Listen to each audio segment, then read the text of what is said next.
Well, hello, my fellow Sterling Silvers. It is really fun to think about what I want to share with you each time that we do this, so I'm excited.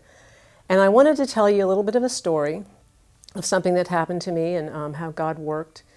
The little backstory is that my sister, my older sister, she moved into a smaller house, she and her husband, because they were downsizing. And in the smaller house, there was one huge, long, blank wall. So she contacted me and she wanted to know if I had any art that could fit there. And we had multiple conversations and talked about the color, the size, what would go, what wouldn't go. And I finally selected two things that I thought would fit really, really well with her couch and the wall color and so on and so forth. So we decided on that, and she said, well, how much is this going to cost? And I said, well, it would really, really please me and honor me just for you to have the art. It's a gift. Please consider it a gift. So she reluctantly said, okay. So packed it all up, sent it to her, and she was really, really happy about it. I was really happy that I could give her something. And lo and behold, a month or so later, I got a letter from her in the mail. And I thought, oh, that's kind of strange. Well, I opened it up, and there was a check for $1,000. And I thought, what? I can't accept this. This was a gift. We had an arrangement. We'd figured this out, and I can't accept this. There's just no way. I'm going to have Jonathan video me tearing up this check and send her the video, because I just can't accept this. And he said, oh, you really should. I mean, obviously it means a lot to her, and you just accept it. And I thought, I just can't. Meanwhile, I'm thinking, I like this $1,000, and I want to accept it, but I can't. So anyway, I was very, very torn. And then I remembered that really just a very few days prior to receiving this check, I had prayed about selling some of my artwork. And I have goals. I have yearly goals about my sales and how much I want to make and how many things I want to sell. And I had literally just prayed to God about sales. And then I thought, oh my gosh, I've prayed, He's answered my prayer, and I'm refusing it. What is wrong with this picture?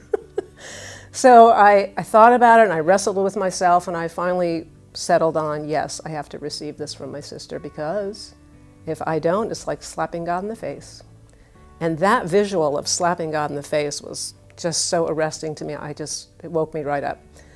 So anyway, I wrestled with it, like I said, and I finally agreed to accept the check, and I communicated with her and thanked her and all that. So a little while later, God wasn't done with me yet on this one. A little while later, I was just quietly living my life, going through the day, and I heard this voice say,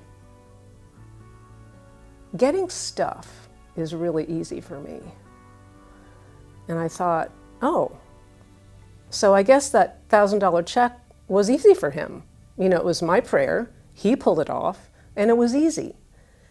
And I thought about that quite a bit, and I thought, God, we have prayers, we have prayer requests, we have prayer lists, and a lot of times we focus on our ability to pray, or we focus on the things on our list, when really what He wants is for us to focus on Him. And this just changed my prayer life so much, regardless of what I'm praying for, whether it's a thing or sales or money or people or situations. He wants our hearts. And that reminded me of this record in 1 Kings chapter 3 of Samuel. I'm just going to read through this. 1 Kings 3, verse 5. And this is Samuel. I'm sure you're familiar with this record. In Gibeon, the Lord appeared to Samuel in a dream by night, and God said, ask what I shall give thee. And Solomon said, thou hast showed unto thy servant David my father great mercy, according as he walked before thee in truth and in righteousness and in uprightness of heart with thee. And thou hast kept for him this great kindness, that thou hast given him a son to sit on his throne, as it is this day. Verse 7.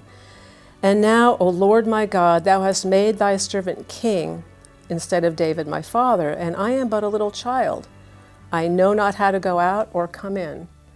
And thy servant is in the midst of thy people, which thou hast chosen, a great people that cannot be numbered nor counted for multitude. Give therefore thy servant an understanding heart to judge thy people, that I may discern between good and bad. For who is able to judge this thy so great a people? And the speech pleased the Lord that Solomon had asked this thing. God wants our hearts. That's what he wants. Yes, he's going to answer our prayers, but he wants our hearts. Verse 11, And God said unto him, Because thou hast asked this thing, and hast not asked for thyself long life, neither hast asked riches for thyself, nor hast asked the life of thine enemies, but hast asked for thyself understanding to discern judgment. Behold, I have done according to thy words. Lo, I have given thee a wise and an understanding heart, so that there was none like thee before thee, neither after thee shall any arise like unto thee. What a great record. God wants our hearts. My encouragement to you and to myself is that we give ourselves over to God in our prayer request, and that we are then able to receive.